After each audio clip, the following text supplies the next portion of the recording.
ओम श्री कृष्ण गोविंदाय नमः। ओम चतुर्भुज रूपाय नमः। ओम विघ्नहर्ताय नमः। ओम श्री महागणाधिपतये नमो नमो नमः। नमस्कार। जय श्री राधे, जय श्री कृष्ण। कल्याणम प्रवसाध्य विलक्षणे। प्रातःकाल श्रीमद् भागवत गीता का हमारा चतुर्थ अध्याय चल रहा है। आज भाद्रपद मास है, शुक्ल पक्ष है और ऋषि पंचमी तिथि है। आज का बहुत अधिक महत्व है। आज जिसके गुरु हैं वो साध्य करके गुरु शिक्षा ग्रहण करें, गुरु के पास उनकी सेवा भक्ति करें। ये आज की महत्वता है, आज का कर्मध्य भाव है। अर्जुन के द्वारा, अर्जुन और श्री कृष्ण भगवान श्री नारायण के द्वारा आज हमें एक ज्ञान प्राप्त हो रहा है श्रीमद् भागवत गीता के माध्यम से कि हमें जीवन में क्या किस प्रकार से जीवन प्रक्षेपण करना चाहिए। हमेशा से एक बात कहता हूँ, आज दोबारा से पुनः हर बार मैं ये कहना चाहता हूँ कि जीवन का साध्य उद्देश्य सिर्फ कमाना, खाना और सोना नहीं है। जीवन का उद्देश्य है कि आप भगवान की भक्ति के लिए क्या साध्य जुटा पाएं और क्या कर्म कर पाएं। ये भी बहुत उतना ही आवश्यक है जितना कि जीवन में भोजन इत्यादि का ग्रहण करना, क्योंकि कर्म का प्रभाव और कर्म विभक्ति उसी प्रकार से जीवन में एक्शन होती है जब कोई कर्म भक्ति के साथ में कर्म का प्रभाव व्यक्त कर देता है। मैं जो श्लोक प्रतिसाद श्रीमद् भागवत गीता में लिखे हुए उद्योगशत में मैं कोशिश करता हूं कि हर एक श्लोक का साध्य मतलब आपको प्राप्त हो सके। श्रोदानेत्राणि नित्रण्ये संयम निज्ञानना होते शब्दादीपम विषयान्नय इंद्रियाणान जुहति च। अन्य योगी जन स्रोत आदि समस्त इंद्रियों को संयम रूप अग्नियों में हवन किया करते हैं और दूसरे योगी लोग शब्दादि समस्त विषयों को इंद्रिय रूप में अग्नियों में हवन किया करते हैं। हवन तीन प्रकार का होता है, काम हवन और विभक्ति हवन और धर्म हवन। अर्थात कुछ लोग शब्दों द्वारा मंत्रोच्चारण से हवन इत्यादि यथार्थ जीवन मेडिटेशन योग शक्ति के द्वारा भगवान का ध्यान और हवन किया करते हैं। दूसरे भाव से निवृत्त सामग्री द्वारा हवन किया करते हैं। तीसरे जो कर्म से जो कर्म व्यक्त है उसके द्वारा हवन किया करते हैं। तो जीवन में कर्म और विभक्ति का धर्म उतना ही अभिन्न है मानो जैसे जीवन में प्राण का होना विभाग अभिन्न माना जाता है। सर्वानित्य कर्माणि प्रकण्यामचापरे आत्मयं समरसायोग्रो जुहति ज्ञान दीपते। दूसरे योगी जन इंद्रियों की संपूर्ण क्रियाओं को और प्राणों की समस्त क्रियाओं को ज्ञान से प्रकाशित आत्म संयोग रूप से अग्नि में हवन किया करते हैं। द्रव्य जागृत चाप्रो योग सासक्त था परे यत्रायम्नयानश्चय यतम संत्रिचाव्रतायतः। कई पुरुष द्रव्य संबंधी यज्ञ करने वाले हैं, कितने ही तस्मा यज्ञ रूप यज्ञ करने वाले हैं, दूसरे कितने ही योगी रूप यज्ञ करने वाले हैं और कितने ही अहिंसा तीक्ष्ण व्रतों से युक्त त्रिशूल पुरुष साध्या रूप यज्ञ करने वाले हैं। तो यज्ञ के प्रकार हैं, हर कोई अपने प्रथाहित रूप से भांति भांति प्रकार से यज्ञ किया करता है। यज्ञों के प्रभाव हैं, वही यज्ञ कर भाव से उनको भक्ति मिलती है। जो आप हवन करते हैं उस हवन के प्रभाव से देवता उसको ग्रहण करते हैं और देवता उस हवन के प्रभाव से आपको ऐश्वर्य, समृद्धि, ज्ञान, भक्ति और आपको धन धान्य प्रदान करते हैं। अपान जुहति प्राणायम प्राणयस्पान तथा परे पनारप्यान नागे से दुरस्तताय प्रणापरायण अपरे निहतत्र नारायणाय प्राणायापद जुहति विचः सर्प्यश्च यदा वृद्ध्यो यक्ष वित्रात कल्मषः।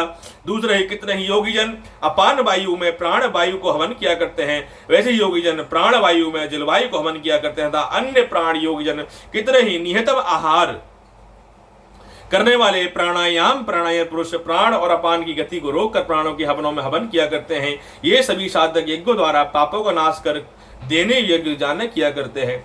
यज्ञ के प्रभाव है, भगवान श्री कृष्ण अर्जुन से कहते हैं यज्ञों के कर्म भाव प्रभाव होते हैं।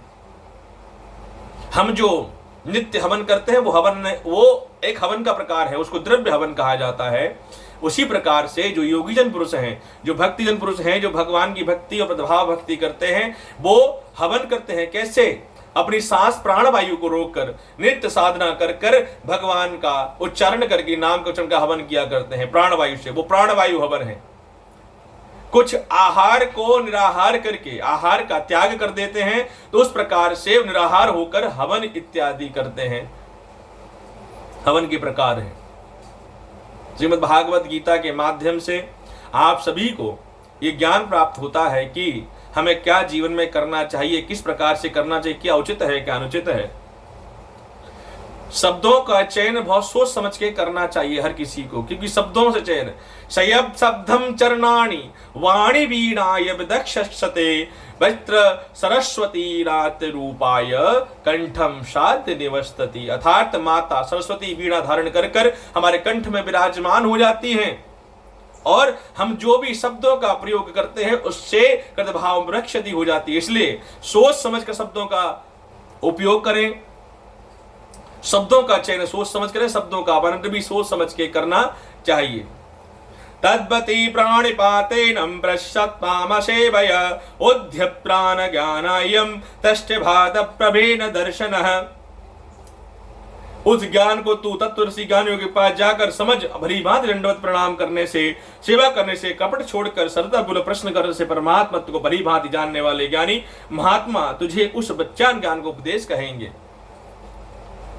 मैं हमेशा एक बात कहता हूं, भगवान की भक्ति की परिकंपा। भगवान की भक्ति क्या मतलब?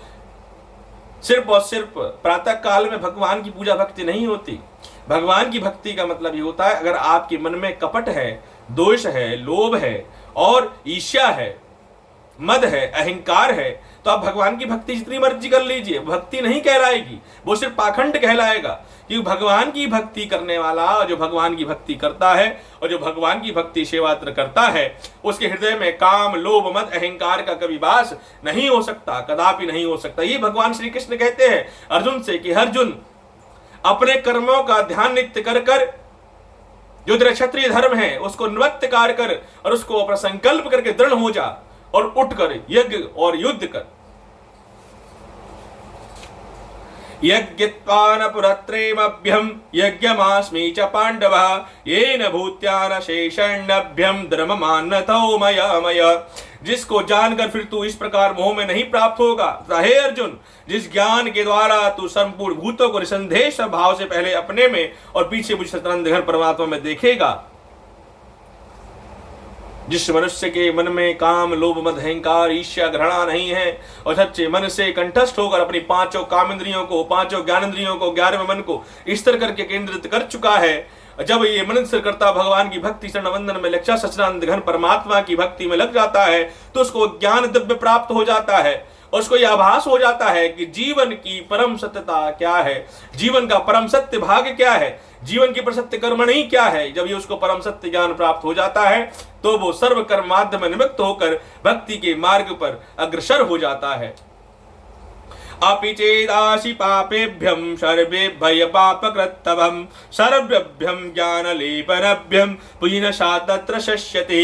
यदि तू अन्य सब पापियों से भी अधिक पाप करने वाला है तो भी तू ज्ञान रूप नौका द्वारा निसंदेह संपूर्ण पाप समुद्र से भली भांति तर जाएगा।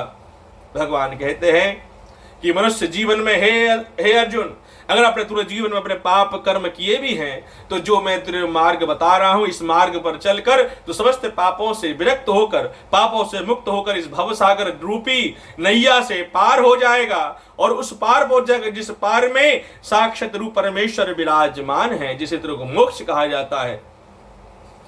तदेधंसासि समुद्रयम् ज्ञान प्रारहन कुर्ते अर्जुन ज्ञानभ्यम सर्व कर्माणि भस्मा छत्र कुर्ते ततः। क्योंकि हे अर्जुन, जैसे प्रज्वलित अग्नि ईंधनों को भस्म कर देती है, वैसे ही ज्ञान और अग्नि संपूर्ण कर्मों को भस्म कर देता है। हे अर्जुन, जिस प्रकार से अग्नि समूल गदा को, लक्ष्य धातु को, भाग को और ईंधनों को भस्म कर देती है, उसी प्रकार से ज्ञान और भक्ति आपके समस्त पापों को भस्म कर कर उज्जवल अग्नि और पवित्र अग्नि का प्राकाट्य करती है और आपको आपके जीवन में भव सागर से पार करा देती है। अरे भव सागर है जीवन नैया, इसको पार करा दे प्रभु मेरे, इसको पार करा दे। हृदय में मेरे लोभ बसा है, हृदय में मेरे काम बसा है, इसको दूर भगा दे प्रभु मेरे, इसको दूर भगा दे।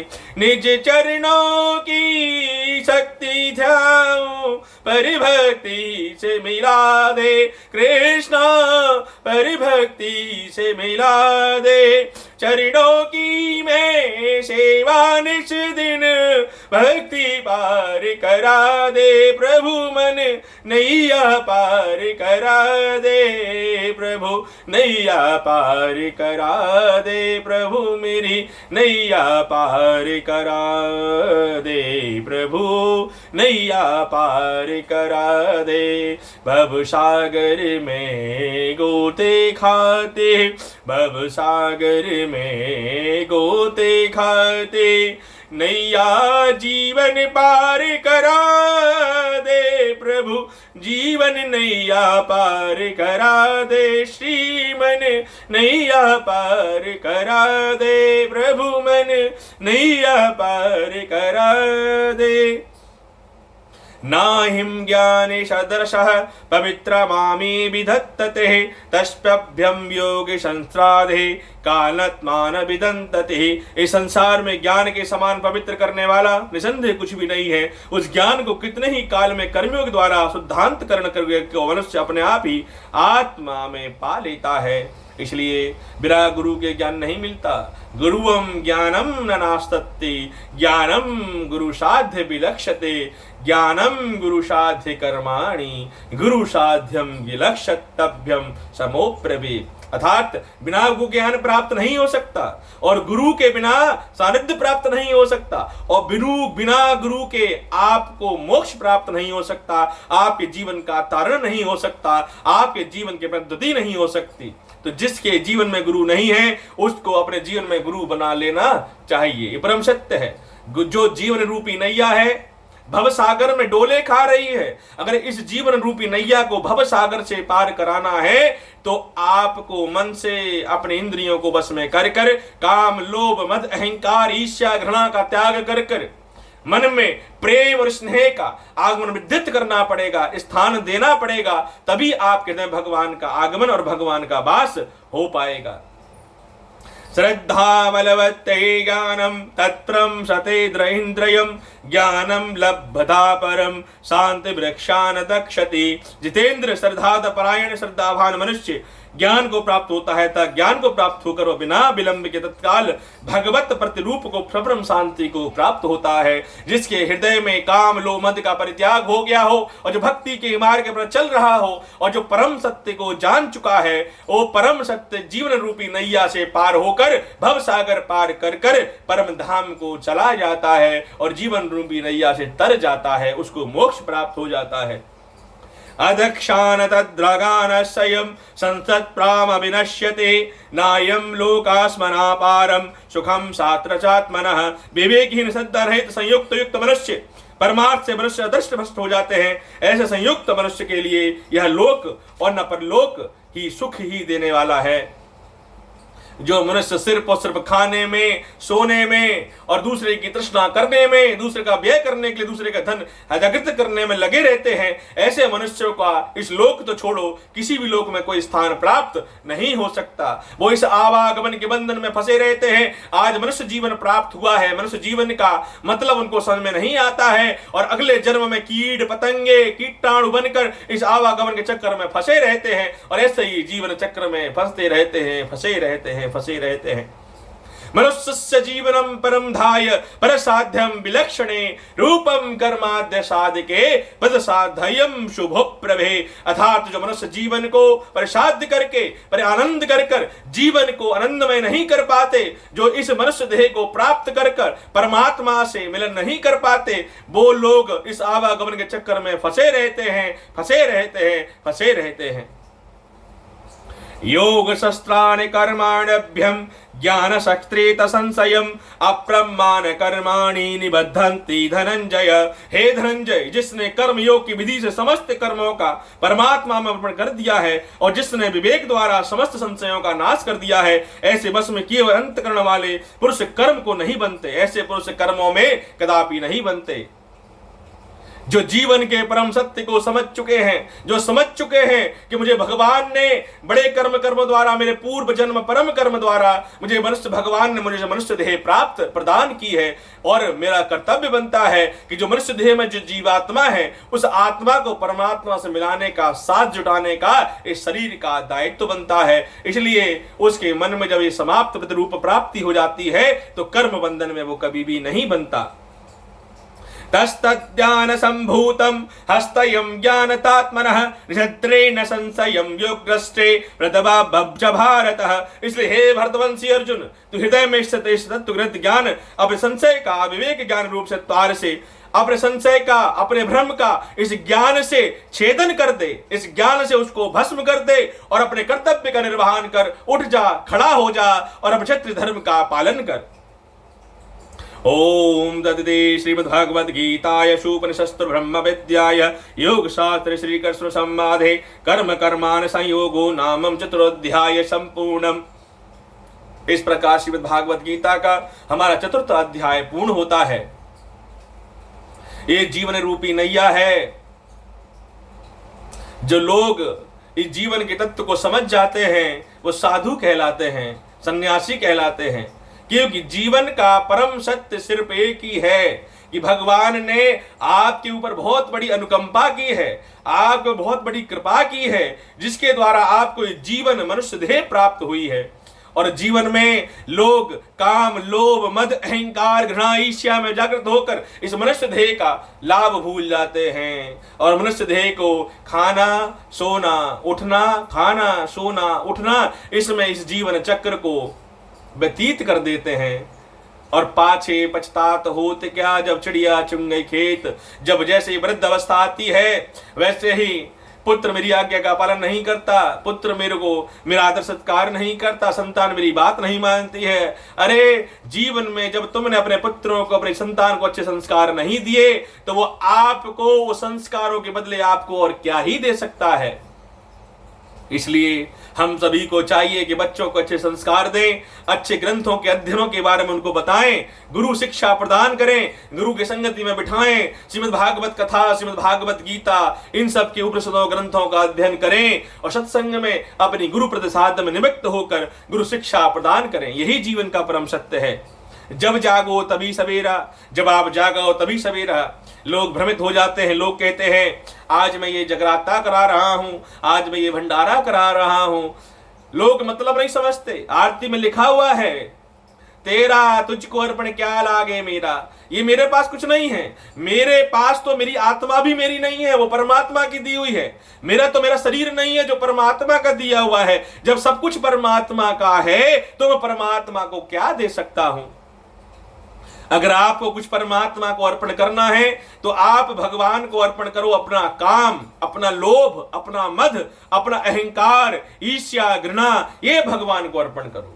जब आप भगवान को ऐसी चीज अर्पण करते हैं तो भगवान आपको वात्सल्य, भक्ति, करुणा और प्रेम प्रदान करते हैं, जिसके द्वारा इस शरीर के माध्यम से आत्मा और परमात्मा का मिलन आप जुटा पाते हो। यही जीवन की करनी है, यही जीवन का साध्य है, यही जीवन का उद्देश्य है। 8 घंटे शयन के लिए, 8 घंटे व्यवसाय के लिए और 8 घंटे भगवान की भक्ति और आत्मा और परमात्मा को मिलन के लिए जुटाना चाहिए। ये परम सिद्ध शक्ति है।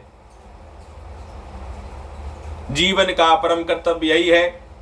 जब तक प्राण सासु मन साजे तब तक भक्ति विरह मन साजे। और जब तक मैं भगवान की भक्ति प्रण साध्य है तब तक भगवान की भक्ति का अनुकंपा और उनका श्रद्धार्थ जीवन भर करता ही रहूंगा। जय श्री राधे, जय श्री राधे, जय श्री राधे, जय श्री राधे। आप सभी के जीवन में आपसे घर धान संपदा बनी रहे, आपके जीवन भगवान की अनुकंपा हो, भगवान आपको सद्ज्ञान दें, सद्बुद्धि प्रदान करें और आपके जीवन का जो लक्ष्य है इसको जुटाने में और जीवन का उद्योत करने में आपको भगवान सद्बुद्धि प्रदान करें। जय श्री राधे, आपका कल्याण हो। जय श्री राधे।